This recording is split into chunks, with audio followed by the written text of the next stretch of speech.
olólùfẹ́ eré ìdárayá pẹ̀lú ikọ̀ tó ṣọ̀tọ̀ọ̀tọ̀ wá sórí ètò tá a bára wọn fà á bára wọn wọ ìtọ́wò ní ẹgbà. ọ̀pọ̀lọpọ̀ nǹkan ló so mọ́ èyí tí ó fi mú Chelsea. ẹ má lọ rò Lionel Messi dẹ́rẹ̀ sọ yìí bàbá jọjọkọjọ Real Madrid gbé àgbà wà ní ìlú náà ní this time around mo ti ní Real Madrid náà. ìpàdé di lórí ọ̀dàn Mr Dialogue ẹ pè 08140634266 ẹ kọ̀nẹ́ẹ̀tì ẹ̀ ní Twitter pẹ̀lú Instagram @ìjọba sports 1 Facebook Olúṣọlá Alábí Mr Dialogue ẹ kúkú tìmẹ́ni tẹ́ ẹ ní Mr Dialogue gbé fún wọn.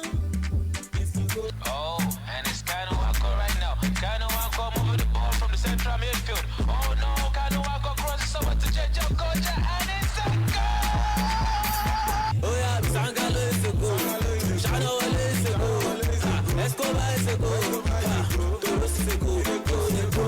It's a goal. It's a goal.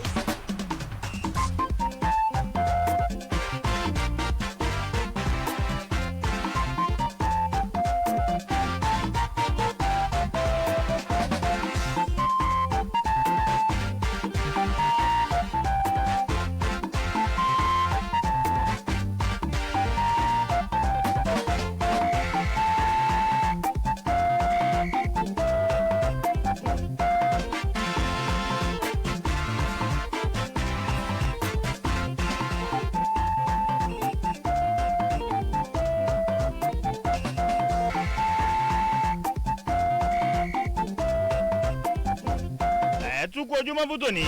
akínyẹn kó ojúmọ́ ẹ káàárọ̀ lórí ọ̀dọ̀ náà tún ní sẹ́ẹ̀ ìkànnì bá ìkànnì Rave 91.7 FM lóṣogbo ní àyè àgùnbẹ́lẹ́wò ńlá wà bẹ́ẹ̀ bá mọ̀ òní ìjà yín sí bẹ́tà ni ẹ kú ojúmọ́ mọ́ ìfúnni yóò lè ètò tòní èmi àti ẹ̀ àjọṣe ni wà láìkú dẹ̀ níbàjẹ́ àkẹ́nẹ́ àwọn sàbẹ̀ mi ńláńláńláńláńláńlá wọ́n tún ti wà kándọ̀ sàmbùkù wá àgbáwo káàfàtà mọ́la ní gbogbo gẹ́gẹ́ pẹ̀sì káàfàtà àjọ wà ń bí ni bákẹ́nẹ́ ọ̀kan làwọn àárín wa ní àyè tóbi lọ́ba ọ̀ràgbádé fún tòní àjọṣe ni ó yá pápápá Olúṣọlá Alábí Mr Dialogue ló kọ́ mi Àdìgún òòṣà ìjọba sport káàkiri àgbáyé káàfàtà Ghana sports the brand ambassador fún gbogbo ilé ògo sẹ̀lẹ̀ tí ò ní kú láíláí kùtì ó kápá sókè fún àbàdà fẹ́yìn tèmi one love kò ní bàjẹ́ pàápàá ètò tòní kí lẹ fi ń gbọ́ mi níbo lẹ ti ń gbọ́ ṣé fóònù tó ní FM mo fi ń ké sí létí ni àbí káàtì ṣé lè kó lẹ ti ń gbọ́ níṣẹ́ àbórí ọ̀kadà àbínú kórópè lẹ́yìn wà ó yí ẹsẹ̀ ẹni àgùntó bá ká yín mọ́ lọ́wọ́ yìí ẹ jẹ́ mọ̀ ní wàhálà wípé Àdìgún òòṣà ẹkùn ọkọ̀ lọ̀tẹ̀ ìjọba lámbà ìjọba spọ́ọ̀tù ìjọba western káàfàtà ọmọ kan ṣoṣo báyìí bíi pípù ipò ti wọ̀n láìní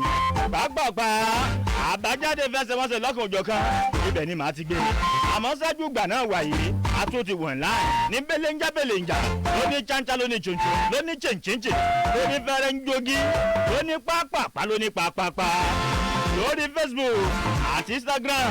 àwà ń bẹ̀ lọ́nà méjèèjì yẹn ìjọba sport lẹ́ẹ̀fi wà kàn bẹ̀ ìjọba sport níṣẹ́ lórí Facebook àti Instagram àkọ́kọ́ nìyẹn wà yìí ẹlẹ́ẹ̀kejì bákan náà wẹ̀ tó bá tún jẹ́ orí péjì Rave lẹ́ẹ̀tì wò tẹ́ẹ̀tì gbọ́ ẹ ṣáà ti wá Rave 91.7 FM lórí Facebook ló bá tán omi ẹ̀kọ́ náà tún níṣẹ́ pàápàá ẹ má gbàgbé yàtọ̀rì 14 ọdún yìí náà bá ń sọ nípa scouting program ikọ̀ ti Fima Football Club Òṣogbo ní àyè scouting eléyìí wọ́n gbé lẹ̀ ní o láti ṣàwárí ìràwọ̀ ńláńlá nípínlẹ̀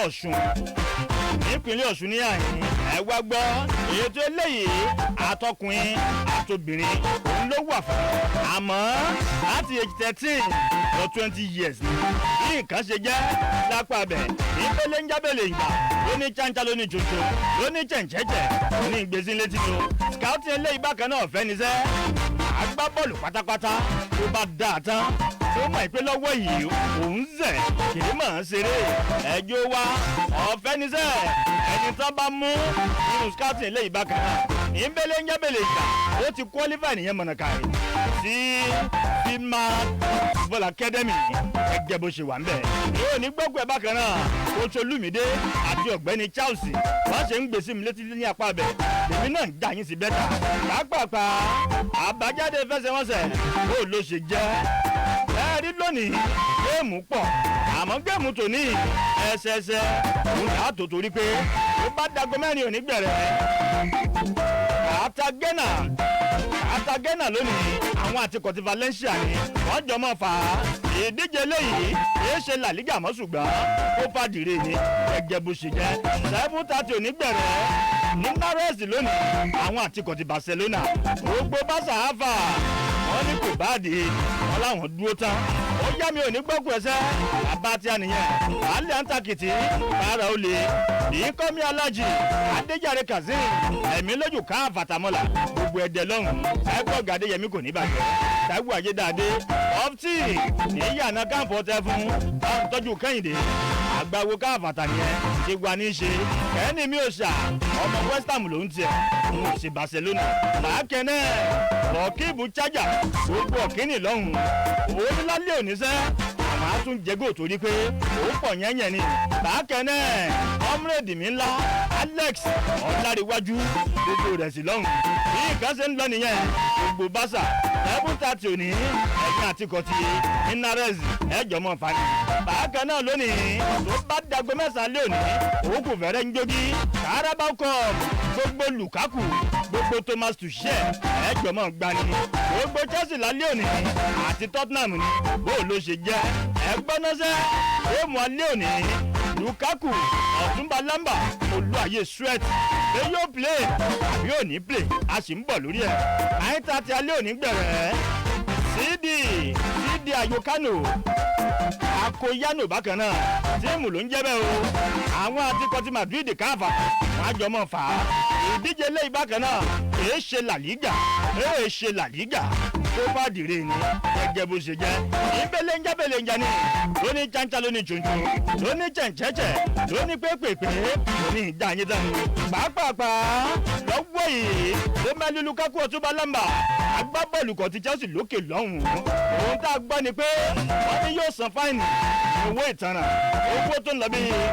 £500,000 ni ó san ṣé kò wá pọ̀ ni wọ́n ló pọ̀ ohun tó fà ní pé Lukaku yìí kan náà wọ́n ní interview tó ṣe wọ́n ní tó sọ mbẹ̀ wọ́n ní kò dáa torí pé àwọn Joseph Atẹ́wẹ́ ní Kakíndojú Òjì Adúgẹ́lẹ̀ Thompson Taiwo wọ́n ní ohun tó ń bí wọ́n ló ń dáhùn á jẹ́ wípé àwọn àgbọ̀ ńlòyìn yẹn wọ́n ti kó bá kàrí àlùkákù nìyẹn o gẹ́gẹ́ bó ṣe jẹ́ dákọ̀ abẹ ìbẹ̀lẹ̀ ń jábẹ̀lẹ̀ ìta onípápápá Thomas Tuchel òun náà ti wá sọ nǹkan ó ní fáìní eléyìí ewu ọmọ ló jẹ́ àáfi mọ́ Lukaku létí ni dandan ni kò san gẹ́gẹ́ bó ṣe jẹ́ a sì wà ń bẹ̀ bákan náà nípa Lukaku pápápá Romelu Lukaku Ọ̀túnba Lamba ó ti apologize o ó ní ẹ dákun ẹ jọ̀ọ́ ẹ̀yin tí ń bá ṣẹ̀ nípa interview mi ẹ gbàgbé ẹ̀ ọmọdé ní í ṣe mí ó kò tóbi lásán ni àgíríkì mo jẹ́ lọ́pọ̀lọ́ lórí gẹ́gẹ́ bó ṣe sọ bí nǹkan ṣe ń lọ sẹ́ lápá abẹ ìbẹ̀lẹ̀ ń jábẹ̀lẹ̀ ìjà ló ní pápápá ẹ̀ tún wá gbọ́kàn sí i Thomas Tuchel bákan náà olùkọ́ni káwà fàtàmọ́là ní gbogbo Chelsea lọ́hùn gbogbo Chelsea kò ní bàjẹ́ Ọ̀túnba Adérẹ̀mí Sanni gbogbo Chelsea ń bàdàn lọ́hùn yóò ní wẹ́ẹ̀tì Abdulwasiu Adémọ́lá Richie West káfàtà àgbàwó ńlá nù gbogbo mainland yóò ní wẹ́ẹ̀tì bákan náà àgbà wẹ́dà gbogbo prime lọ́hùn ìṣe dáadáa pàápàá Thomas Tuchel onígẹ̀mù alẹ́ òní Romelu Lukaku Ọ̀túnba Lamba bí nǹkan ṣe ń lọ yìí ó ní yóò play àmọ́ ẹ wash out náà gẹ́gẹ́ bó ṣe sọ ẹ tún wá gbọ́ o àwọn fáǹsì Chelsea lókè òkun lọ́rùn wọ́n ní tó gbọ́ Lukaku gẹ̀mù alẹ́ òní tó bá play dáadáa àjẹ́ kó ṣe tán nìyẹn láti pẹ́ Chelsea àkọ́kọ́ nìyẹn o ẹlẹ́ẹ̀kejì ọdún òní bákan náà ó bá tún láǹfààní láti mi àwọn alálẹ̀ Chelsea wọ́n forgive ẹ̀ totally gẹ́gẹ́ bọ́n ṣe sọ ìbẹ̀lẹ̀ ń jábẹ̀lẹ̀ ń jàṣẹ́ ó ní pápápá nípa kéèsì Lukaku ẹ̀já close ẹ̀ bẹ́ẹ̀ nípò bá yá àwọn Sambuku àti Tóbi Lọ́ba wọn máa ṣe again lọ́gbọ́ yìí náà ó mú tọ́lá yẹn láàrin Arsenal àti Liverpool ẹ gbọ́ dáadáa àwọn alákòóso bámbàm ní Liverpool lọ́hùn-ún wọ́n ní ẹ dákun ẹ jọ̀ọ́ àjọ tó mánéjì Carabao Cup ẹ dákun o ó mọ̀ láyè pẹ̀lú kọ̀tí Arsenal ẹ bá wa sún torí pé a bá ń sọ nípa COVID ní pé ń bá yẹn fínra bí ibà láǹfìrì lọ́wọ́ yìí wọ́n ló lè díẹ̀ gẹ́gẹ́ bí ìtàn sọ ní bí nǹkan ṣe ń lọ sẹ́ lápá bẹ̀ ìbẹ̀lẹ̀njábẹ̀lẹ̀njà lóní cháncá lóní choncho lóní síkúnsíkún lóní sọ́nsọ́nì àjábalẹ̀ ìjàyín bẹ́tà ni ìlú òní gbọ́kú ẹsẹ̀ adéyínká adéfìlà michael àgbáwo káfàtà nìyẹn dadi bright akọgun chelsea káfàtà gbogbo ọ̀rá ìdómìnà lọ́hùn ìlú òní gbọ́kú ẹ̀ pápápá arsenal lọ́wọ́ ibákan náà wọ́n láwọn ṣetán ni láti gbé wọ́n fẹ́ gbọ́mọ náà tani mò ń perí dusan vlahovic ni dusan vlahovic agbábọ́ọ̀lù kan ti fiorentina tẹ́ẹ̀mọ̀ pọ́mọdé yìí àwọn tíìmù kan fẹ́ gbé wọn pọ̀ gan-an àmọ́ lọ́wọ́ iná mikel lateta olùkọ́ni káfàtà arsenal lọ́hùn ó ní togun bákan náà ní ìpele káràkátà mídòmídò ìrèdè ojú ọjà lóṣù tá a wà nínú ẹ̀ dusan vlahovic ọ̀rọ̀ rẹ̀ àbàdébì kan torí pé ní báyìí owó tó ń lọ bíi £46 million arsenal fẹ́ gbélẹ̀ wọn ò gbélẹ̀ nìkan ó dà bákan náà lucas torreira agbábọ́ọ̀lù kan ti arsenal yẹn tó jẹ́ pé inú tíìmù kan ní syria lọ́hùn ó ti ń ṣe dáadáa ń bẹ̀ ọmọdé ìbákan náà wọ́n ní gbogbo ọ̀nà gbogbo ní lucas torreira àwọn àfikún owó yìí wọ́n bá gba dusan vlahovic wálé gẹ́gẹ́ bó ṣe jẹ́ pàápàá alẹ́lẹ́ mọ̀nàkà yìí ó tún ti gbà á ó dìbò nìyẹn atletico madrid lọ́hùn ẹ bá gbọ́ dáadáa sẹ́ newcastle united wọ́n láwọn ti gbà àti gbọ́ ni sẹ́ abẹ́gbọ́mọ náà ẹ̀ràn trippier ni o ẹ̀ràn trippier agbábọ́ọ̀lù atletico bákan náà àwọn bọ́dọ̀ ṣe ń lọ yìí £50 million òun ni yóò bàdé àmọ́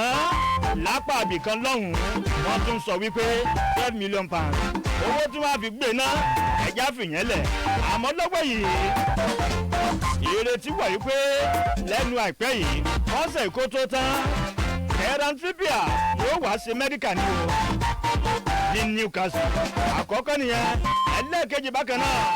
newcastle united wọ́n bá padà rí ọmọ náà gbé wá òun ni ó mọ̀ gbowó jùlọ ní o newcastle torí pé £100,000 wọ́n fẹ́ mọ̀ fún lọ́sọ̀ọ̀sẹ̀ ẹ wá gbọ́ £80,000 bákan náà òun nígbà ní atletico lọ tẹ́ ìbò jura wọn lọ ọ̀rọ̀ ṣe jẹ́ lápá bákan náà ìbẹ̀lẹ̀ ńjábẹ̀lẹ̀ ìta lóní pápápá lóní pápápá ní ìjà yín bẹ́tà akínyẹn kojú wọn bákan náà lẹ́ẹ̀kan sí pápápá wọ́n tó ti wà ń kàlẹ̀ káràbọ̀ kọ̀ọ̀bùn láti gbé bàbá gbé kó ń bẹ̀ tán alẹ́lẹ́ mọ̀nàkà ó di chelsea lọ́rùn ọ̀gbẹ́ni sambuku káfàtà ẹ̀já wo géèmù alẹ́ òní láàrin kọ̀ọ̀tì chelsea pẹ̀lú kọ̀ọ̀tì tottenham hotspur. ẹ káàárọ̀ akí gbogbo ẹ̀yin ará lé ẹ kú etí ìgbọ́ látàárọ̀ àdẹ̀kú iṣẹ́ láti àárọ̀ ọlọ́run àjẹ́ ká ṣe àṣejìrè mi. àṣẹ bàbá àdẹ̀kú géèmù ọjọ́ monday. ẹ àdúpẹ́ lọ́lọ́run. bó lẹ ṣe play. wọ́n náà wà ní 1-0. 1-0 àwa pè nọ́mbà yẹn wá fi sí blacklist ẹ block nọ́mbà wa. nẹ́tíwọ́ọ̀kì ni ò dáa. ó kù yóò kọ lọ́hùn àǹtí tóbi lọ́ba ọ̀rá gbadé akínyẹ kojú mẹ́ káàárọ̀. ẹ káàárọ̀ àtọkùn ẹ kú Sálàáfíà ètò ni wà. látàárọ̀ akí gbogbo aráalé ẹ kú etí ìgbọ́ ẹ ṣe màmá upman yorùbá kan náà for life. bó lẹ ṣe gba àpè nọ́mbà tẹ̀yìn náà wọ́n ní ẹni pé wọ́n ní kẹ́ sọ pé ẹ̀ ń sùn lọ́wọ́. asáré ń ṣe nǹkan lọ́wọ́ táìmù yẹn ni. ó dà sambuku chelsea pẹ̀lú tottenham lálẹ́ òní lukaku mọ̀ ti dé padà. lukaku ti dé adúpẹ́ pé àwọn ọmọ chelsea fans pé part of àwọn ọmọ chelsea fans àdìsọ pé gbogbo wọn because àti mọ̀ọ́kan tó máa ṣẹlẹ̀ lálẹ́ tí wọ́n bá padà eventually started tàbí tó bá wọlé láti bench because báwọn fans gbogbo ló ti dáríjì ọdún bó ṣe fine yẹn that's the best thing. sówó yẹn wàá pọ̀ sá. kò pọ̀ ebi owó ọ̀sẹ̀ kan náà ni ó ń gba 300 kìíní kan ló ń gbà lọ́sẹ̀ so tó máa fine 500 bí ó fowó ọ̀sẹ̀ kan gbára nìyẹn so next time ó máa ọmọ morocco tó máa sọ wá lọ sí interview ṣẹ́rí ní òní géèmù láàrin tottenham àti chelsea ó máa le to the extent tó fi máa le jù ni pé tottenham ti ń wá trophy ti pẹ́ nǹkan tó ti lọ gba Anthony Conte nìyẹn ẹ rí i pé this is another opportunity fún wọn láti tún gba another trophy wọ́n ti wọ semi finance àwọn àti Chelsea ọwọ́ Chelsea dem máa ń dun Tottenham dáadáa but ní kò tí Tottenham ṣe gbà ń sìn ìyẹn Anthony Conte Mr. No Nonsense in fact àmọ́ bó ṣe ṣe ní Chelsea ó ti kó Chelsea rí so àmọ́ iṣẹ́ tó ti ṣe ní Chelsea kó tó di pé ó wá sí Tottenham ó ti lọ sí Italy ó ti coach Lukaku dísè Lukaku rí ó ti lọ sí ìgbà tó dé tilẹ̀ nǹkan tó ṣe fáwọn Juventus gbogbo àwọn yẹn ó make sure pé òun gba point lára wọn ó tún gba league lára wọn so tàwọn tó ní Conte gangan fúnra ẹ̀ àti Thomas Tuchel òun la fẹ́ wò lálẹ́ ìgbà tó wáyé pé Chelsea Tottenham la fẹ́ wò lálẹ́ pé Tottenham sì máa rí wọ́n sì máa rọ́ mú Chelsea mú múlẹ̀ but àwọn adẹ́wò àwọn last game tí Tottenham ti ń gbá ẹ rí i pé tí wọ́n bá draw wọ́n máa win bẹ́ẹ̀ni pẹ̀lú Liverpool tútù náà gbá Chelsea náà play tútù pẹ̀lú Liverpool ẹ wo bí West Ham ṣe ọ̀tì tó gbá yẹn Tottenham náà 2-1 ó mú Crystal Palace ó náà 3-0 ó draw Southampton ó padà ó na Watford náà 1-0 so àwọn form tó ti ń gbé lọ láti fi last 4-5 games ẹ̀ ẹ rí pé kò tí lose tí ó bá draw ó máa win Anthony ẹ rí pé partnership of Son and Kane ẹ rí pé ó ti ṣe é sí ẹ táwa wo Lucas Moura ní season yìí ẹ rí pé ó ti peak gan yàtọ̀ sí àwọn past season tó ti ń play so tábàdé wo Tottenham láti ẹ̀yìn mi sọ pé Mendy máa múlẹ̀ lálẹ́ òní ọ̀dà pé òun náà ti wá sí àwọn mọ́tò àbí àwọn ti travel lọ sí Africa so ẹ̀gbọ́n ló máa múlẹ̀ lónìí so tábà wo Tottenham gẹ́gẹ́ fúnra ẹ̀ wo Igoloris amṣẹ́jú Igoloris ń ṣe dáwọ́ defence Tottenham ẹ rí pé defence wọn láti gbà tí Conte ti dé wọ́n ti arrange defence yẹn tó yẹ pé in fact tábà wo midfield wọn náà Hojbjerg ẹ rí pé Hojbjerg ṣe ń gbá bọ̀ tó bá lọ wájú ó tó wà láwọn midfield àti pé ó ní shot on target ó score tó bá lọ wájú ó máa padà tó bá lọ ó máa padà so kò fi gbogbo ara dó sójú kan so orú àwọn player tí Chelsea gbọ́dọ̀ múra sí nìyẹn tẹ̀lé tábà wo Chelsea náà fúnra ẹ̀ tábà wo àwọn iṣẹ́ tí àwọn Kovacic ṣe lẹ́nu ọjọ́ mẹ́ta ẹ̀ Kovacic Kante ẹ rí pé coach yẹn ti sọ tẹ́lẹ̀ pé Jorginho pé ó ń play pẹ̀lú pain pé injury wà lára ẹ̀ but torí pé àwọn Kante ní injury gbáyàn àti Kovacic wọ́n ṣe manage ẹ̀ rí pé gbà táwọn méjì defeat ẹ wo ball tó ń play against Liverpool Kante àti Kovacic ẹ rí pé àárín yẹn wọ́n gba Henderson láyé láti operate rárá wọ́n mọ̀ ṣẹ̀kún prioritize Liverpool dáadáa tó wọ́n fi kọ́ láì tán padà gbá tútù so Chelsea Tottenham lónìí èmi game has draw tó máa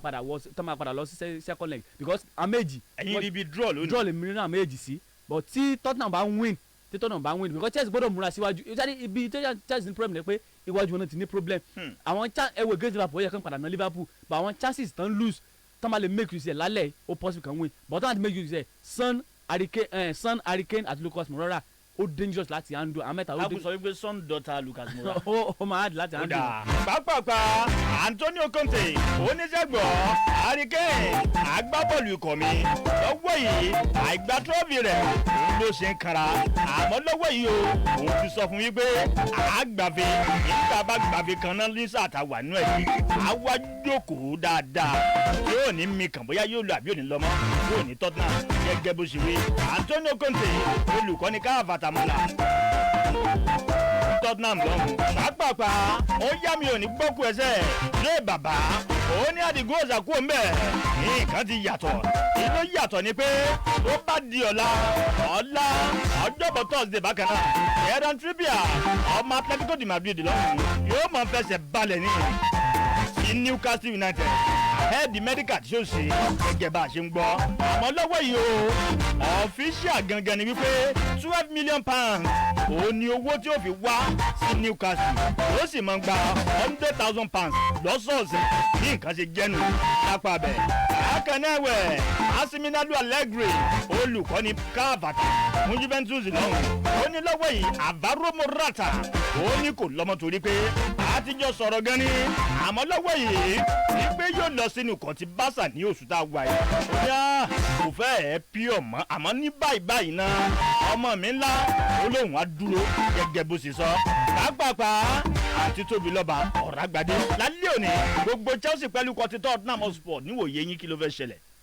ṣe rí lákọ̀ọ́kọ́ náà màá kọ́ mẹ́nu bà ọ̀rọ̀ Lukaku díẹ̀ ṣe rí tí as a player yẹn gbọ́dọ̀ máa wà professional àwọn statement tó make nínú interview yẹn kò dára tó lórí inú ikọ̀ tó wà lọ́wọ́lọ́wọ́ tó wá ń sọ àwọn ọ̀rọ̀ tó ń tàbùkù bá a so fáìnì tán fún yẹn mo mọ̀ pé òun náà ti kọ́ ẹ̀kọ́ kan àbí méjì tó bá díjọ́ mi ẹ̀ á mọ bí ó ṣe máa sọ̀rọ̀ ní inú interview so tá a bá ní ká wo géèmù talẹ̀ lákọ̀ọ́kọ́ first leg semi final ni nǹkan téèyàn bá ṣe ní alẹ́ result tó bá jáde lálẹ́ òun náà ni wọ́n máa build lé lórí láti gbá fún second leg àmọ́ nǹkan tí àwọn méjèèjì ti ń gbá láti gbà tí zin yìí ti bẹ̀rẹ̀ Antonio Conte tó jẹ́ olùkọ́ni fún ikọ̀ Tottenham ó ti transform tíìmù yẹn gan ní ọ̀nà tó dáa èèyàn rí àwọn ìyípadà tó dáa láti ọ̀dọ̀ àwọn agbábọ́ọ̀lù yẹn láti ẹ̀yìn wọn títí dé midfield títí dé iwájú gbogbo wọn náà ṣe dáadáa pàápàá Lucas Moura tí ẹnìkejì mi dárúkọ lẹ́ẹ̀kan ó ṣe dáadáa ju bó ti ṣe ń ṣe látẹ̀yìnwá lọ tẹ́lẹ̀ tó bá mọ Lucas Moura dáadáa á rí i pé nǹkan tó ti ń dánwò ní sáà tá a wà yìí ó yàtọ̀ sí bó ti ṣe ń ṣe bọ̀ ní àtẹ̀yìnwá so àwọn nǹkan tí ó dá àwọn ìgbésẹ̀ tó dára ní Antonio Conte ti gbé nínú ikọ̀ ti Tottenham so máàcì alẹ́ yìí gẹ́gẹ́ bí Mr. Sambuku ṣe sọ ó máa le àti orí 50-50 ló ṣì wà nígbà tí wọ́n bá dé orí pápá do ó dà pé Chelsea ló wà nílé lálẹ́ Tottenham ló ń lọ sílé wọn so ní Stamford Bridge ní den Antonio Conte àmọ́ pé ó ti ṣe akọ́nimọ̀gbá fún Chelsea náà yóò ti mọ iná náà ti Chelsea dáadáa. ṣẹ́dẹ̀ mọ̀ pé táwọn Chelsea bá ti wà lébẹ̀ yẹn wọ́n sábà fẹ́ jẹ́ kí àwọn pàdánù tó bá ti wà ní Stamford Bridge torí wọn ìfẹ́ kí ojú àwọn kó wọn ìfẹ́ kí ní bridge yẹn so ìyẹn àmọ́ yẹn bẹ́ẹ̀ yẹn den Antonio Conte náà fẹ́ lọ make point ní Stamford Bridge lálẹ́ wípé mo ti mọ̀ yín tinú tẹ̀yìn so ó possible fún mi láti da òkúta sí gàrí yín ní alẹ́ yìí so iṣẹ́ wà ní inú máàcì yẹn so ká sì gbé sórí 50-50 anywhere ló lè já sí. ó dáa pápápá ikọ̀ ti Sevilla káàbàtà wọ́n ní gbogbo ọ̀nà gbogbo níṣẹ́ afẹ́ gbé ọmọ náà ó ń sọ nípa ta ni Dejan Kulusevski ọmọ Juventus ìgbé tán fẹ́ gbé yìí orí lónìí àmọ́ Juve ò gbà wọ́n níṣẹ́ gbọ́ ọmọ tẹ̀ ń wò yìí ẹgbẹ́ tán níṣẹ́ ẹgbẹ́ tán pẹ̀lú owó tó ń lọ bí 35 million euro àmọ́ ní báyìí náà ikọ̀ ti Sevilla àwọn sọrí kọ́ wọ́n ní tòun torí pé ẹnu gbẹ ilẹ̀ gbẹ lọ́dọ̀ wọn lọ́hùn-ún wọ́n ní kèétí ìṣẹ̀ síbẹ̀ gẹ́gẹ́ bó ṣe jẹ́ pàápàá Dundee Watford wọ́n tún ti gbọ́ ọmọ kan náà ó sọ nípa ta ni Azan Kamara àgbáwo káfàtà ni wọ́n ti gbé wá láti inú kan ti Oginis ní French Legion lọ́hùn sówó tán fi gbé owó ẹ̀pàmọ́ ní 5 million euro láfún náà fi gbé gẹ́gẹ́ bó ṣe ń lọ ìbẹ̀lẹ̀ ń jábẹ̀lẹ̀ ìjà lóní pápápá lóní ìjà yín bẹ́tà àákẹ́nẹ́ Dundee ní àtúndélé yìí náà Nottingham Forest wọ́n ti kéde wọ́n ní àti sáyìn ẹ̀ àti gbọ́mọ náà àgbẹ̀tán ni o permanently wọ́n sọ nípa ta ni agbáwo dìfẹ́ndà kan ní Bournemouth lọ́hùn Stephen Cook wọ́n láwọn ti gbé lórí àdéhùn ọdún 2 àtààbọ̀ náà fi gbọ́mọ náà gẹ́gẹ́ bó ṣe ń lọ ìpele ń jábẹ̀lẹ̀ lóní pápápá gbogbo bẹ́nàsì bámbá ó mọ̀ ń lọ rèé ẹ̀mí ọlá nígbẹ̀kún ṣàmọ́lẹ́mọ́lẹ̀ alfàṣà wọn ló fáyìn yóò ní wẹ́ẹ̀tì bákan náà ọ̀nàdẹ́bù káyọ̀dé odò ìsúpa kéèké bàbá ẹ̀ bá ń tọ́jú àǹtí mùsùn wọ́n ń ṣe dáadáa yóò ní wẹ́ẹ̀tì sẹ́ àmì lẹ́kàn búsàrí gbogbo ìbùkún lọ́wọ́ àgbàwo káfàtà yóò ní wẹ́ẹ̀tì Abdulrasaq àmọ̀wé tìrì tẹ̀ àgbàwo ńlá nù bákan náà àná tí a lè fẹ̀ lọ́hùn olùgbàwò gbọ́lá ẹ̀ gbọ́ dáadáa sẹ́ Itlanis ọmọ léńjẹ agbábọ́ọ̀lù kò tí a sẹ́nà ọ̀rọ̀ ṣe ń lọ yìí Jose Mourinho olùkọ́ni káfàtà fún Roma lọ́hùn wọ́n fẹ́ gbé wá àmọ́ bó ṣe ń lọ bí nǹkan ṣe ń lọ báyìí orí àdéhùn lóhùn yóò padà bọ́ sí àdéhùn lóyìn bákan náà yóò wà ní option láti báyìí àmọ́ Mikel Arteta olùkọ́ni yányán Arsenal lọ́hùn ètí ìsọ nǹkan kan nípa ọ̀rọ̀ náà ẹgbẹ́ náà sẹ́ àwọn páàsì kan ti Barcelona wọ́n ní Arsenal lọ́wọ́ yìí ẹ̀ mọ̀ tẹ́ ẹ fẹ́ gbé Philippe Coutinho ẹ fẹ́ gbé lórí àdéhùn lóhùn ẹ̀yin tẹ́ ẹ fẹ́ gbé yìí ó mọ̀ lóhùn lọ ẹ̀jẹ̀ bọ́n ṣe wí bákan náà Erling Braut Haaland agbábọ́ọ̀lù kan Dortmund lọ́hùn ó ti sọ̀rọ̀ o ó ní bọ́dọ̀ ṣe ń lọ yìí òun á sáyìn Haaland lọ́wọ́ yìí òun ní bọ́dọ̀ ṣe ń lọ ìṣẹ́ ọ̀rọ̀ nípa ìkọ̀tì Barcelona wọ́n bá fẹ́ gbé mi wá anyway ó kù sọ́wọ́ wọn àmọ́ ní báyìí Joan Laporta olùkọ́ni káfàtà ààrẹ Barca lọ́hùn Joan Laporta ó ní lọ́wọ́ yìí tá a bá rí owó á gbé ọmọ náà gẹ́gẹ́ bó ṣe jẹ́ ìbẹ̀lẹ̀ ń jábẹ̀lẹ̀ ó ní pápápá Antonio Rudiger ìfẹ́jà ńlá ni tá a bá sọ pé èèyàn Rudiger rúdù gan gidi ní Chelsea lọ́hùn bọ́ọ̀dọ̀ ṣe ń lọ yìí kò fẹ́ẹ̀ ṣú ọ̀mọ́ o ó yá ó lọ sínú kọtí Madrid bá a ṣe ń wò ni o àjọ ń wò náà ni kàákan náà ní pápápá Everton káfàtà wọ́n tún ti gbọ́ ọmọ kan wá ilé ìbákan náà òun náà pè ní dídán Dundee omi ẹ̀kọ́ náà ni ó sọ nípa ta ni Nathan Patterson yìí kan náà ọmọ Rangers Nàìjíríà kọ́ ẹ̀ mọ́ gọ̀ọ́ra yín fa ọmọ Rangers ní Nathan Patterson wọ́n ti gbé bákan náà wọ́n á tún gbé òun náà lórí àdéhùn ọdún 5 àtààbọ̀ gẹ́gẹ́ bó ṣe jẹ́ ìbélẹ̀ ń jábẹ̀lẹ̀ ìjà lóní cháncá lóní jòjò lóní chẹ̀ǹchẹ̀chẹ̀ Juan Laporta ààrẹ Barcelona oníṣègbọ̀ ìpele káràkátà mídòmídò eléyìí bá a bá rí owó tó tó owó ẹni brutalan àgbèwá gẹ́gẹ́ bó ṣe jẹ́ ọ̀gbẹ́ni Sambo ó bàdìrè lọ́hùn lálẹ́ òní ikọ̀ ti Barcelona lónìí àwọn àtikọ̀ ti Linares ẹja wo Barca náà ká tún kúrò ní Làdíjà ká tún bọ́ sí Copa del Rey. arípẹ́ ní òní Barcelona lọ sí ilé ìwé náà lọ ní Linares ní Linares Deportivo fẹ́ lọ play ball èmi kò bá máàcì gbọdọ̀ jẹ́ máàkì tó tún máa le fún Barcelona as a team because tá bá wo Barcelona sí ara àwọn nǹkan tán fi lè àwọn team tán fi lè make points òní àwọn ilé kápẹ́ last 3 games wọn nǹkan one thing about Barcelona ni pé wọn lè ṣe kọ́mọ́ concede that's one thing other last game wọn concede náà fẹ́ náà tọ́nà yà Mallorca ní 1-0 but tá bá wo ní Linares fúnra yẹn náà ó ti lose game láti November ló ti lose game last most àwọn games yẹ bí kò win ni then orí àwọn team bílẹ̀ tí wọ́n ti ń play a team like Barcelona ó mọ̀ fẹ́ múra láti make sure pé àwọn náà show around to the world tábà rántí ìgbà kan ní ìgbà tí Chelsea ń play final this cup final mìíràn ti final ti Corinthians náà wọ́n so orí àwọn team báyẹn tí wọ́n ti kéré wọ́n máa ti ná big team wọ́n á sáré show around to the world then most àwọn players tó wà níbẹ̀ wọ́n mọ̀ pé àwọn fẹ́ lọ play one of the best team ní Spain àwọn fẹ́ bá play then nínú team tó yẹ pé ó ní àwọn best players ni so àwọn náà ready láti tátán sí Barcelona lọ́rùn but Barcelona ò ní gbà dé ilé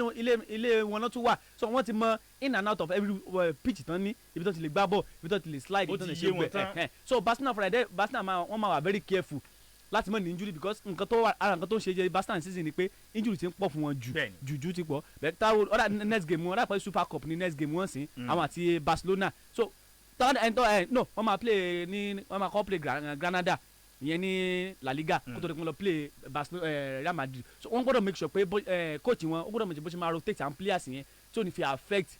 tí ò ní ààrẹ La Liga tó dẹ̀ fẹ́ Super Cup because Super Cup yẹn òun ni wọ́n á jẹ́ mẹ́ta jẹ̀ tí wọ́n torí ẹni tó fẹ́ bá play one of their biggest rival òun ni wọ́n fẹ́ bá play ìyẹn Real Madrid ẹ bá wo form Real Madrid season yìí wọ́n rẹ́dà ti lose any game eléyìí tó ń lose last game wọn gan wọ́n fẹ́ para wọn lé lórí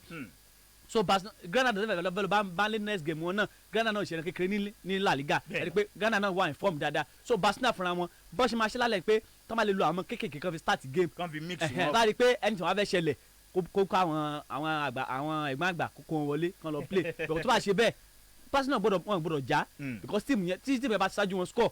ó mọ láti Barcelona láti come back láti ayé ìgbà àwọn Messi àwọn Iniesta àwọn Xavi ní comeback yẹn mọ easy fún wọn bọ́ǹsì ẹwà Ansu Fati tó tún ṣe dáadáa fún ọ náà ní injury so àwọn Depay àwọn náà gbọ́kànlé àwọn bẹ́yà opposite kí Ferran Torres play lálẹ́ kó lè ṣe first appearance ẹ̀ bọ̀tọ̀ ayé pélé náà tó fẹ́ torí ọ̀rọ̀ nípa pé wọ́n register kò tí ì sàtìn torí ọ̀rọ̀ gbèsè tí ń bẹ ńlẹ̀ tó wà ńlẹ̀ so Barcelona fúnra wọn kán múra èmi ṣe wọn àtẹnìkan tó máa win game alẹ́ bó jẹ́ 1-0 wọ́n máa wá jáde láti gbé bó tẹ̀ sí ahọ́n àbọ̀wọ́n náà fi gbé sínú àwọn. ara ń ṣe big team náà nìyẹn. ọ̀dà pápákọ̀ tóbi lọ́ba ọ̀rá gbani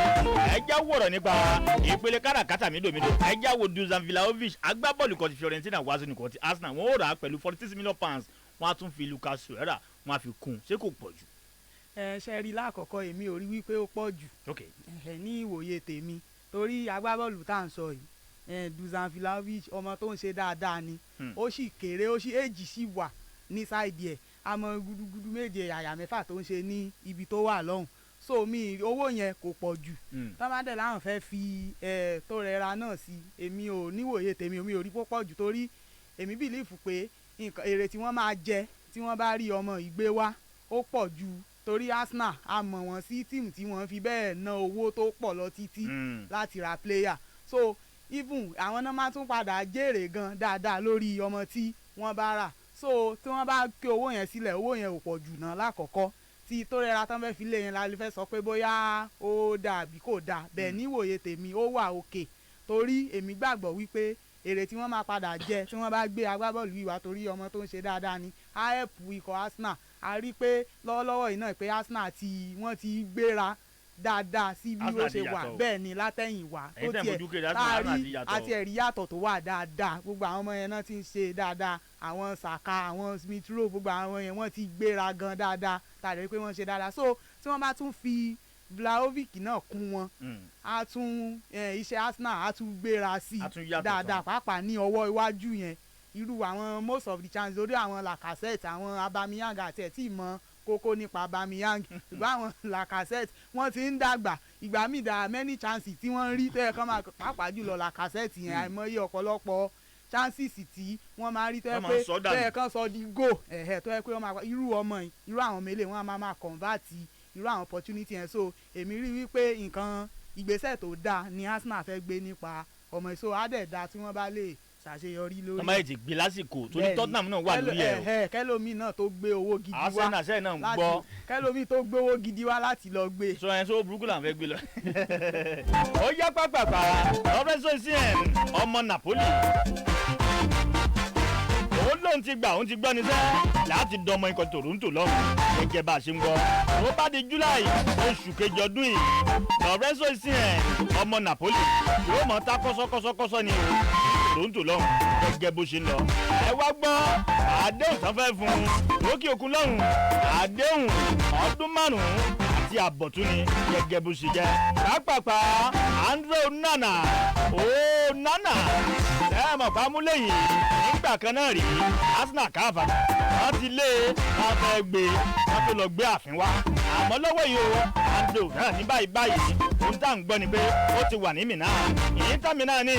ó mẹ́díkà rẹ̀ tí ó ṣe ànáyé ńlá ó fẹ́ jápa nìyẹn bí nǹkan ṣe ń lọ ní bẹ́lẹ̀ ń jábẹ̀lẹ̀ ìjà lóní pápápá lóní pápápá ní ìjà yín bẹ́tà yẹn. ẹ tún wá gbọ́kàn sẹ́ Ferran Torres lọ́wọ́ yìí ẹ mọ̀ ikú ọmọdé yìí wọn ò tí ì rẹ́gísítà rẹ̀ àmọ́ bí nǹkan ṣe ń lọ gbèsè ń bẹ́ ńlẹ̀ ní Barca lọ́hùn owó kan tí ò bá wọn san ẹ wá gbọ́ owó tí ó mọ gbà lọ́sọ̀ọ̀sẹ̀ báyìí wọn ò tí ì sọ àmọ́ bí nǹkan ṣe ń lọ yìí o ọlọ́mọjà rí ni o Ferran Torres ṣe sí ní ó mọ̀ padà sínú kọtí massi tó ti wá Hamburg ẹgbọ́ eléyìí. ṣe rí èmi ò rẹ gẹ́gẹ́ bẹ́ẹ̀ nìkan tó máa padà sí Manchester City ṣe é mọ̀ pé one thing about transfer ni pé wọ́n ti complete ẹ̀ so Barcelona kan tó di pé àwọn Barcelona fúnra wọn rà á. ìgbẹ́ káwọn náà mọ̀. wọ́n ti mọ̀ pé àwọn ní gbèsè ńlẹ̀ àwọn dẹ̀ ẹ wo n tó ṣe wọ́n again ní ìgbà tí ọ̀rọ̀ Lionel Messi kò yẹ kó padà ṣe wọ́n mọ́ so nísìn tán ti mọ̀ pé àwọn ti mọ nǹkan táwọn máa ṣe kó tó pín lọ gbé Ferran Torres kì í ṣe pé ẹ̀kan lọ gbé láti pé ẹ̀kan fẹ́ ṣó ètò ìwọ́ọ̀dù tó wọ́n ti ọ̀nvẹ́lẹ̀ ní so wọ́n ṣe ti ọ̀nvẹ́lẹ̀ yẹn bẹ́ẹ̀ sì ni pé kẹ́ bá àwọn àjọ La Liga sọ̀rọ̀ bẹ́ẹ̀ ṣe máa rẹ́gísítà ẹ̀ sínú tíìmù yìí ló kù so wọ́n ṣe ti ní nǹkan táyà wọ́n ní ẹ̀ lè ṣe tẹ́tẹ́ ni pé torí sálárì tí Messi máa gbàngbà yẹn kò lè tábà máa ra tọ́yẹ pé wọ́n padà sáyẹn Messi gbà yẹn wọ́n ní access àti ra much player òun náà ṣe rí àwọn dìpé àwọn Ferran Torres ń gbèsè so èmi rí in the next 2 weeks wọ́n máa register Ferran Torres because wọ́n máa fi gbólé tọ́ Ferran Torres fúnra ẹ̀ ọmọ Spain ni Barcelona Spain ló wà so àwọn ọmọ ṣe máa bára wọn sọ tí wọ́n máa padà register ẹ̀ gbogbo pé wọn ò ní jẹ́ kán register wọn ṣe kíní kan yẹn wọ́n kàn fẹ́ fi kó fẹ́ ọ̀rọ̀ Ferran Torres lójú ni tó máa tó next month Ferran Torres máa bẹ̀rẹ̀ game ní Spain. tí ó sì máa jẹ góò fún wọn torí ẹ̀yin ní believe ní ọmọdé yìí. èmi ò rí Ferran Torres as a better replacement ní Barcelona but as a coach yẹn Xavi Hernandez ó mọ iṣẹ́ tó lè ṣe ẹ mọ̀ títí n bá ti ń dààmú àwọn tó yẹ kó rà ó máa rà ń gbà mí unfortunately ó lè padà fit in olùsìn ẹ wo ìgbà tí Arsenal sign Ramsdale in fact èmi underrate pátá pé ẹni ò lè gbá stand anywhere ẹ wò ó sìn àwọn cliché tó ti ní àwọn steps tó ti ní so ìgbà míì tẹ̀ ń bára player ẹ lọ pé kò ní work ẹ gbọ́ tí máa yín lọ ra the pay in fact mo spend almost bíi 2 hours mo fi wo kinní ní YouTube tí mo wo gbogbo ege at the end of the day padà deliver anything so ó mọ̀ ń ṣẹlẹ̀ dáadáa tá a bá ra player gbà mí risk náà most àwọn players yẹn ẹ lè ra kó favour yín ẹ lè ra kó mọ̀ favour yín. ó dáa kò ní bàjẹ́. pàápàá ẹ̀ẹ́dẹ́mẹ́ngì agbábọ́ọ̀lù kan ti máa ń yù lọ. bí nǹkan ṣe ń lọ báyìí ó ti darapọ̀ ní o pẹ̀lú ikọ̀ ti Birmingham City lórí àdéhùn lóhùn ní òpin sáà ta wà nù ẹ̀yìn gẹ́gẹ́ bó ṣe ń lọ. àákẹ́nẹ́ Mesut Ozil agbábọ́ọ̀lù kan ti Arsenal ń gbà kan rí ó lò nífẹ̀ẹ́ láti ra tíìmù kan ní Turkey lọ́hùn òun náà pè ní Forum FK ẹ wá gbọ́ dáadáa ẹni tó jẹ́ ààrẹ káfàtà fún ikọ̀ náà oníṣẹ́ ìfẹ́ gbọ́ 20 million lówó turkish lira òun láàbẹ̀ ta tíìmù wa o gẹ́gẹ́ bó ṣe jẹ́ ìbẹ̀lẹ̀ ń jábẹ̀lẹ̀ ìta lóní pápá pàdé ìbábù bákan náà ètò tòní ó gbóná gan gidi ni ọgbọ́ yìí ẹ̀ ń bá ta fèlèfèlè á tún kà mọ́ news ni ẹ̀ẹ́dì dọ́ndì nìyẹn dọ́ndì dídàn pápá ìbábù bákan náà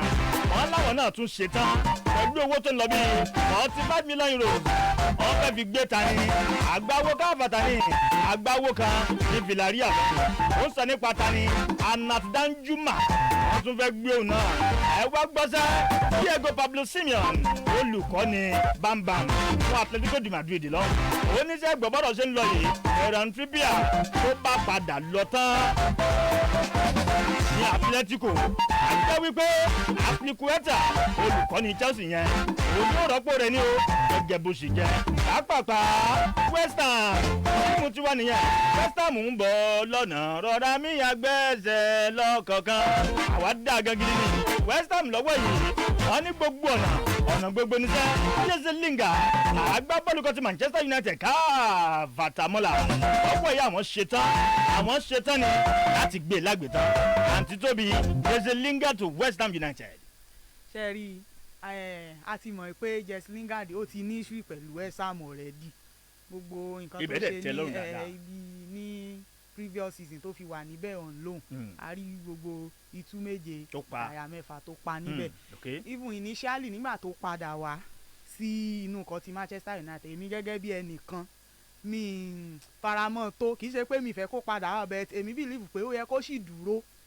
sí inú ikọ̀ West Ham because èmi believe pé ibi téèyàn bá ti ń ṣe dáadáa ibi téèyàn bá ti ní game time dáadáa torí gbogbo àwọn agbábọ́ọ̀lù kò sẹ́ni tí inú rẹ̀ máa dùn kó má ní game time so èmi believe pé ó yẹ kó remain sínú ikọ̀ ti West Ham nígbà yẹn but ó padà wá sí ikọ̀ Man U kì í ṣe gbogbo ìgbà ni ó ń rí máàcì gbá dáadáa ní ikọ̀ ti Man U so nísìnyí báyìí tí West Ham láwọn ti ṣetán láti gbé padà nǹkan tó dáa ní ìgbésẹ̀ tó dáa ní ó ń rí àyè láti mímọ́ bí máa ṣe pé láti display ara ẹ̀ dáadáa nínú ikọ̀ West Ham United ju láti dára láti go ju ti Manchester United lọ so èmi àgbà níyànjú pé kó padà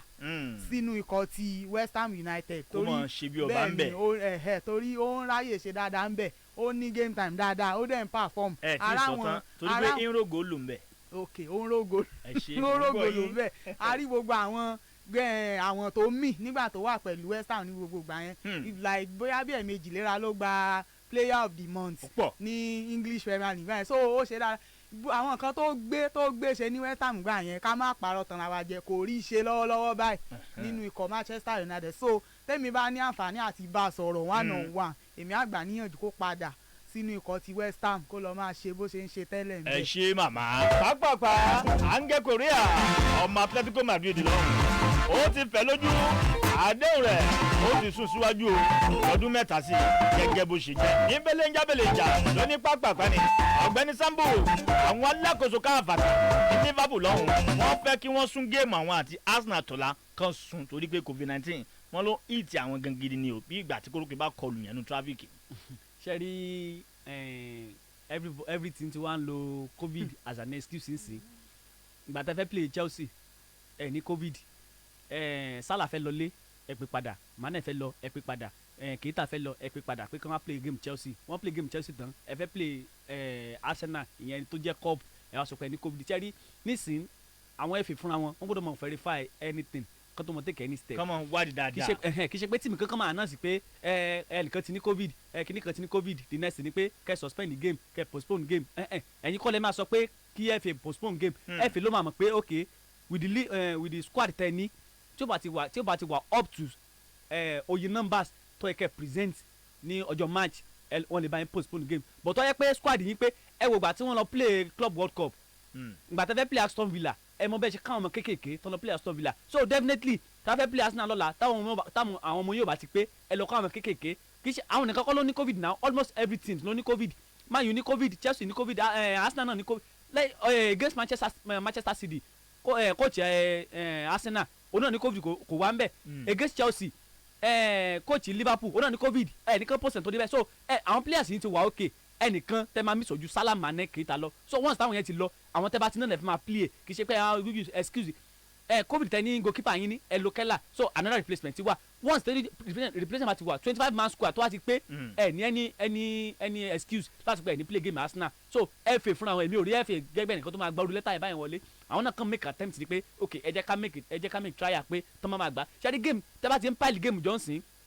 ìgbà lẹ́fẹ̀ẹ́ play ẹ wo most àwọn games tẹ́ àwọn teams ti lose nsìn orí Man U ó ní 2 games tó ṣì máa play Tottenham ṣì ní tẹ̀ tó ṣì máa play this same Man U wà ní Champions League this same Tottenham àwọn náà ṣì ní game táwọn tó máa play so tó bá di pé gbẹ ti ń kọlu ránṣẹ́ tó bá yẹ tó bá fẹ́ play outstanding games yẹn tó bá ní kí Man U play ní Wednesday nígbà táwọn kan play Champions League lọ́wọ́ tó wá tó bá di next week ó tún máa lọ play Champions League game tó wá náà dúró ìwé ó tún máa play so ẹrù ẹ ti máa pọ̀ nísìnyí kò sí pé ẹnìkan lo excuse covid báwọn ọmọ yẹn bá ti ní covid go to your under 23 reason yẹn tó yẹ pé team fi ní first team second team and third team torí ẹjọ́ tí àwọn ọmọ Yorùbá ní pé ẹ lọ́ọ́ máa ń kọ́ wá láti gbẹ ẹ ò gbà tí injury pọ̀ ní Man U láyé Jose Mourinho ó lọ sọ́dọ̀ under 20 ó lọ kọ́ ọmọ ó lọ fi gba Europa League so tẹ́ bá ti ní covid ẹ lọ sọ́dọ̀ 23 yín ẹ lọ káwọn ọmọ ń bẹ̀ kán wá play ṣebí kán play against Arsenal just 10 days ní covid ní tẹ́fí mọ́ sọ pé ẹni covid tẹ́fí recover ẹni 10 days tẹ́fí recover so within that 10 days game ẹ̀yọ kan lẹ́ máa play ìyẹn against Arsenal so tẹ́ bá ti play ẹ lọ àwọn ọmọ tẹ́ ní FA fúnra wọn FA ò tiẹ̀ gbọ́dọ̀ gbá wọlé wọ́n gbọ́dọ̀ play game yẹn lọ́la FA ò gbọ́dọ̀ gbà kò sí pé wọ́n postpone any game wọ́n máa play lọ́la tẹ́ bá ti lose ẹ lose nìyẹn kò sí pé máa mú excuse pé láti pé àwọn squad yóò pé ẹ fẹ́ play team tó wà in form èmi ra Arsenal àti team tó wà in form tó lè àti face Liverpool so kò sí excuse fún yín láti pé ẹ ní play game against Arsenal lọ́la. ó dà kò ní bàjẹ́ pàápàá Wolverhampton Wanderers ẹkùn ọkọ̀ Manchester United wọ́n ní lọ́wọ́ yìí tá ẹ fẹ́ gbọ́ Adama Traore tá a bá fẹ́ tà owó tá a ta ọmọ náà kò gbúdọ̀ dín ní 25 million euro ẹgẹ́ bí nǹkan sọ. pàápàá ní ọ̀gbẹ́ni Sambu tá a bá ń sọ nípa agbábọ́ọ̀lù ikọ̀ ti Fiorentina ẹja wù dáadáa Dusan Vlahovic àti sọ́lẹ̀ kan àwọn kákan mẹ́nu balẹ̀ fè ọmọ yìí ti ní àkọọ́lẹ̀ gòtò ẹgbẹ́ pọ̀ Arsenal bẹ́ẹ̀ rà wọ́n fẹ́ fi Lucas Torreira kan. ṣe rí nǹkan tí Arsenal gbọ́dọ̀ múra sí nìyẹn wọ́n gbọ́dọ̀ make sure pé àwọn get ọmọ yẹn because tá a bá wo ìyẹn Dusan Vlahovic tá a bá di pé ọmọ center forward ni ní season yìí nìkan ní Syria ó ti play 20 goals ó ti play 20 games ó score 16 goals 3 assists that's 19 goal plus assist àwọn ọmọ orú àwọn ọmọ tí Arsenal nìyẹn àmọ́ tó yẹ pé ẹ fún wọn bọ̀ kan jẹ́ tá a bá wo problem tí Arsenal face nísìnyí ni pé Arteta ó ní jù pẹ̀lú most àwọn players tó ní team lísìn ó ti kan orí Aubameyang fúnra ẹ̀ ó ti lọ sí Gabon ìbátan wọn play lánàá ó score lánàá so Arsenal gbọ́dọ̀ plan ahead kó tó di pé Aubameyang dé kọjọ wájú òkun kọjọ discuss pé ṣó máa lọ ẹ bá rí i pé Newcastle ń sìn wọ́n dẹ́dẹ́ àti náwó lórí any player tó bá ti wà available so kàn jẹ́ kí Aubameyang máa lọ because kò sí mutual relationship láàrin Aubameyang ìbáṣepọ̀ tó dán mọ́ná kò sí láàrin òun àti coach ẹ̀ kò sí láàrin wọn so the best ni pé káwọn méjì party ways kẹ́bọ̀dì mọ́ bá tiẹ̀ lọ Vlahovic òun ló lè replace ẹ̀ because àwọn setup fún ẹni mẹ́rin lẹ́ni ẹni Aubameyang ẹni Lacazette ẹni Nketiah ẹ̀dẹ̀ ní Balogun àwọn mẹ́rin tẹ̀ níyẹn tẹ́ bá wọ àwọn mẹ́rin yẹn nínú àwọn mẹ́rin yẹn mi rẹ́ nìkan tó ti wà up to standard fọ́ọ̀mù tí Dusan wà ní season yìí Lacazette ṣe yẹn pick fọ́ọ̀mù lẹ́yìn ìgbà tí Aubameyang lọ tán fún ní captain bar so òun náà rún parun sẹ́sì so tẹ́ bá lè gbé Dusan Vlahovic níwájú ẹ jẹ́ kó wájú yín ọ̀rọ̀ àwọn Smith Rowe àti Saka tán máa lè ń ṣiṣẹ́ fún ẹ rí i pé ó máa work fún Arsenal dáadáa so Arsenal gbọ́dọ̀ múra láti fi ṣọ̀pá àwọn ra because Tottenham tẹ̀ ń wò yẹn wọ́n wá ìgá àti win trophy wọ́n dẹ̀ rẹ́dí àti náwó because nǹkan tán bá Anthony Conte discuss adó sọ nínú press conference ẹ̀ ń jẹ́ta ó ní tí táwọn bá parí géèmù táwọn kan fẹ́ play ní wíìkì yìí náà ìyẹn against Chelsea àwọn máa wá jókòó pẹ̀lú team àwọn máa worthless because àwọn players kan wà ní team yẹn tó yẹ pé contract wọn ti fẹ́ expire ìyẹn even goalkeeper wọn ti sọ̀rọ̀ goalkeeper àwọn Goloris pé ó possible kó fi team múlẹ̀ because òun ni captain so àwọn ò lè rush ẹ̀ àwọn máa jẹ́ kó decide fúnra ẹ̀ so àwọn máa wá another replacement tó máa jẹ́ another goalkeeper fún so tí ò bá lọ tó bá máa dúró àwọn máa mọ̀ tó bá ní dúró àwọn máa mọ̀ so Tottenham fúnra wọn any team ní England ní sìn any team tó bá ti gbẹnu sí player tètè rà tó bá ti fẹnu na before you know it Tottenham gan fẹ́ ra ẹ wo kẹra Trippier Man U ti ń lé for the past 2 seasons Man U ti ń lé ẹ wo kíní ti sáyẹnsì ìyẹn Newcastle ti sáyẹn so wọn àwọn team everybody team ló fẹ́ ready wọn fẹ́ gọra wọn mọ́ kò sẹ́ni tó fẹ́ because owó ti wà lọ́wọ́ Newcastle most àwọn players ẹ má jẹ́ kó yá everybody lẹ́nu pé tí bá rí nsìn wọ́n máa fẹ́ lọ bẹ̀ Trippier ló bá máa gbó tó bá pọ̀ jù tó bá débẹ̀ so nǹkan táyé most àwọn players tó wà sí ni pé bọ́n ṣe máa rówó gbà everybody wá so Arsenal múra sórí Vlahovic yẹn tó yẹ kí Torreira máa lọ ni Torreira ò sí ní squad yín mọ́ ẹ ti fi sọ̀fà jáde so ẹ jẹ́ kó mọ gba àbẹ̀ lọ́ba yẹn kẹ́ẹ̀dẹ̀ gbé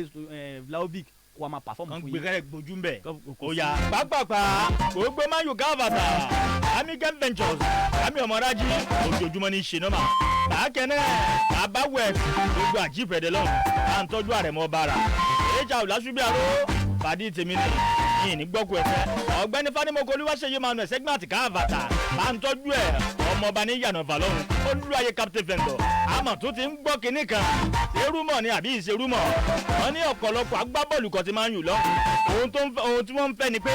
bí olùkọ́ni báyìí fún PSG ìyẹn Mauricio Pochettino kó wa gbàṣẹ lọ́wọ́ ọ̀gbẹ́ni olódùfà yìí gẹ́ngẹ́n prince Ralf Rangnick ìyẹn àkọ́kọ́ nìyẹn ẹlẹ́ẹ̀kejì bákan náà ẹ̀wẹ̀ Antonio Conte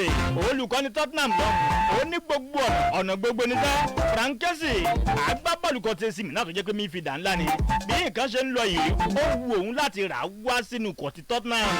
àǹtí tóbi lọ́ba ọ̀rágbádé àbá sọ̀rọ̀ lẹ́ẹ̀kan Joan Laporta ààrẹ Barcelona ó ní tóun bá rí owó ní ìpele káràkátà mídòmídò yìí Erling Braut Haaland agbábọ́ọ̀lù kan ti borí Borussia Dortmund òun á gbé wá sí Camp Nou. ṣe rí Erling Haaland kò sẹ́ni tí ò gbogbo ala mọ̀ pé ọmọ tí ò ṣe fọwọ́ rọ́ sẹ́yìn ni kò sí gbogbo tíìmù ní ń wa including Man U náà gbogbo tíìmù ló ti mẹ́nu báyìí pé kì í ṣe ọ̀rọ̀ ẹnu ni ọ̀rọ̀ tá à ń sọ yìí ọ̀rọ̀ lórí owó ni so àwọn president Barcelona tó ní àwọn ṣetán láti rà kò sí wàhálà tówó bá ti wà ńlẹ̀ kí wọ́n bìdì fún kò sí ikọ̀ tí ò fẹ́ ra Erling Haaland bẹ́ẹ̀ mi dẹ́ bìlífù wípé first come first serve ni ẹni tó bá tètè gbé ìgbésẹ̀ lórí náà máa gbé ọmọ fún òun náà dẹ̀ ní decision láti òun náà ti sọ wípé tí Barcelona bá rẹ́dì pé kò sí wàhálà kan gbé owó wá so kí Barcelona tètè jára mọ́ kán má jẹ́ kó pẹ́ kí ẹlòmíì má gbà mọ́ wọn lọ́wọ́. ó dà kò ní bàjẹ́. ó yá pápápá ikọ́ tí ẹ̀yìn bà ní Nàìjíríà yìí àádógún wọn ló ń sọ nípa ta ni. Austin ọ̀làdàpọ̀ ni ẹ mọ̀ pé lẹ́nu àìpẹ́ yìí wọ́n ń bà ní ẹ̀ oṣù mẹ́fà àmọ́ ní báyìí ìkòfídè náà ó ti wá parí o ìyẹn ni pé lẹ́nu àìpẹ́ yìí Austin ọ̀làdàpọ̀ yóò tún mọ̀ play again ikọ̀ tí ẹ̀yìn bàjẹ́ ó ti wá sọ ọ̀rọ̀ kan ó ní bó ń ṣe dé yìí ó ní èmi dé pẹ̀lú góòlù láti wá san fún oníkúlùkù amúléni gẹ́gẹ́ bí iṣẹ́ ọwọ́ wọn ní ìdíje tí NPFL pápápá ọ̀gbẹ́ni Sambuk ẹ̀gbọ́n tá a kà lẹ́ẹ̀kan ẹ̀ mọ̀ síbẹ̀ ni pé ẹ̀ gbọ́ ọ̀pọ̀ player Man U fẹ́ kí Mauricio Pochettino kó wa gbà sí a sì ń gbọ́ bí rúmọ̀ ni kò tí confam. ṣe rí ìṣòro tí Man U ní kì í ṣe ìṣòro ẹgbẹ́ mọ́ ń sọ nígbà yẹn tó ń sọ pé mọ́ ń support Ole Gunnar Solskjaer kì í ṣe ìṣòro manager ní Man U ní àwọn players wa ló lazy ní ayé lóyún under Ole Gunnar Solskjaer most 80% of Manchester United players ló ń complain pé vice assistant manager ìyẹn Mike Phelan pé training ẹ̀ ti hard jù kíní kan ti hard jù nísìnyí Ralf Rangnick náà tún ti dé ẹni trainer tó ti hard jù that same thing tán sọ àṣà àná pé àwọn team tí wọ́n divide àwọn kan sọ pé àwọn ò fara mọ́ bó ṣe ń train àwọn kan sọ pé àwọn fara mọ́ ṣé àwọn players gangan nìkan múra tẹ́ bá wo game wo against Wolverhampton Wanderers àwọn players ẹ̀ wọ́n make kì í ṣe against Wolves nìkan for the past 4-5 games starting play nígbà tá a bá win kì í ṣe gbọ́n ìta bá win láti ń perform èmi lucky win la máa ń jẹ́ but àwọn players ẹ̀ wọ́n make run àwọn mìíràn ló mark nísìnyí ẹgbà tí wọ́n gbé Bruno Fernandes wọlé ṣẹ́rí Manchester United gbọ́dọ̀ understand nìkan nìkan sàn sí pé it is not every time lẹ́ẹ̀ máa fún àwọn èèyàn máa ń bú Mercy Greenwood pé wọ́n play short pé ó wà service sẹ́ni tí Man U sí ó gbọ́dọ̀ wà outstanding láti perform stop giving Ronaldo every ball láti Ronaldo is a legend everybody agree pé Ronaldo is a legend ní Manchester United kò sí ní tàbí ẹ̀ṣẹ̀ sí yẹn ó máa dì fún any manager láti sub Ronaldo jáde látòrí pitch because ó wà lára àwọn player tó yẹ pé tí a bá máa rí àwọn chances kọ̀ọ̀kan wọ́n máa wà lára tó máa score so ó máa dì fún láti sub Ronaldo ìyẹn gbọ́dọ̀ wà bẹ́ẹ̀ but nísìnyí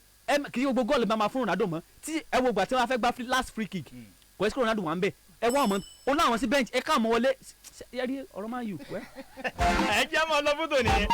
àgbáwo kan náà bá ń sọ nípa football pundit lókè òkun lọ́hùn oníṣègbọ̀ ẹ̀yin máa ń yù ẹ̀ mọ́ńtà yìí ṣe gbogbo ọ̀nà ní kẹsàn-án láti lọ gbé Declan Rice wá Declan Rice agbábọ́ọ̀lù kan ti West Ham United ẹ jẹ́ mọ́ lọ ètò òtò ni ó gbóná gan-an àní ajá yín bẹ́tà ní báyìí fọ́ náà ó dọ̀là. ṣe é rí i pé góòlù ṣe fi wé pàǹdà ṣákì ó yàtọ̀ gan-an bẹ́ẹ̀ ṣe gbọ́ gbádùn ẹ̀ lónìí